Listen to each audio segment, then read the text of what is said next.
Hey guys, it's Holly here for PlayStation Access. I'm with Ant and Mark from Honeyslug, and we're going to be talking about Super Exploding Zoo, which is delightfully twisted when you think about what it is. But like with everyone here on Indie Week, we're asking you guys first of all to talk about the studio that you're from, because we think that's really important. So tell us a little bit about Honeyslug and how it was founded and some of the crazy things that you guys have done in the past. Well, we were formed about 5 years ago, a studio, just ex-IDOS guys. We started off doing Flash games and quite quickly got in touch with Shahid from the Strategic Content group. Showed them Kahoot, went and made Kahoot for PlayStation Minis. It was one of the PlayStation Minis release titles. And then kind of our relationship with Sony snowballed from there. We ended up doing Frobisher Says a couple of years ago.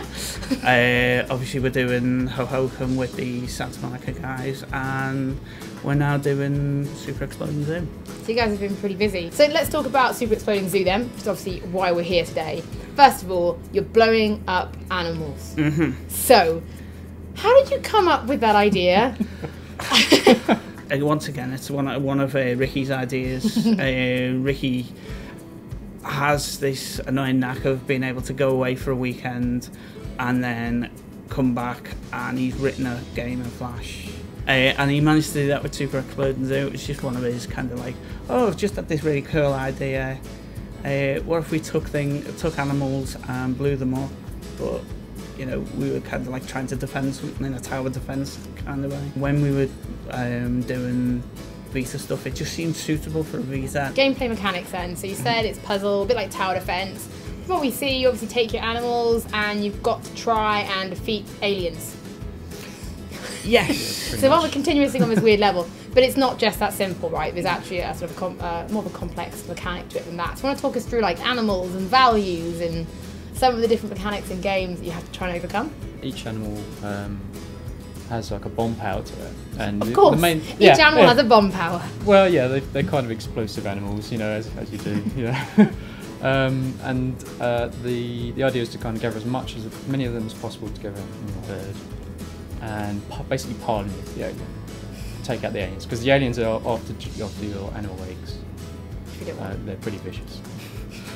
When you're kind of playing the game then, there's kind of obstacles in the way, right? So it's not just simple like just running around the field just gathering up penguins. It's very tactical. There's so each individual animal has its own special skill. So like crocodiles can jump in water and create bridges for the other animals to pass over. And the lions can get themselves up on top of rocks and start roaring, and they scare the aliens and slow them down.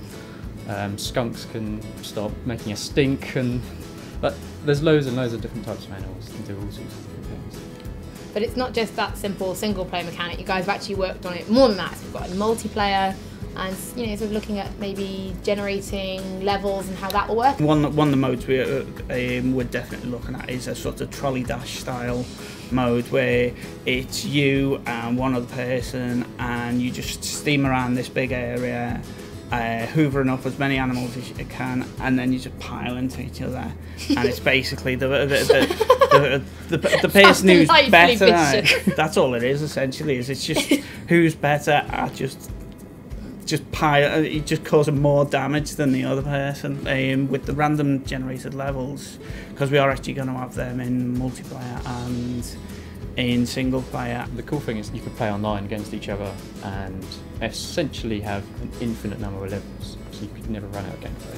But it's not just coming to PlayStation Vita, despite that being a great platform for it. It's also coming to PlayStation 4 as well. So what's that been like developing for a next-gen console while trying to work on a current-gen console as well?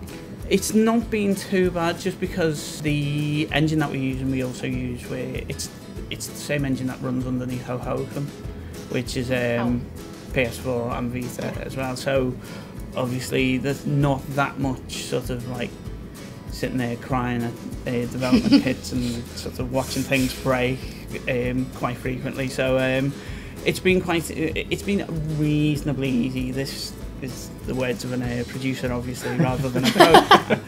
It was surprisingly straightforward, but then we were kind of lucky that we had Ho-Ho-Come sort of base code already, so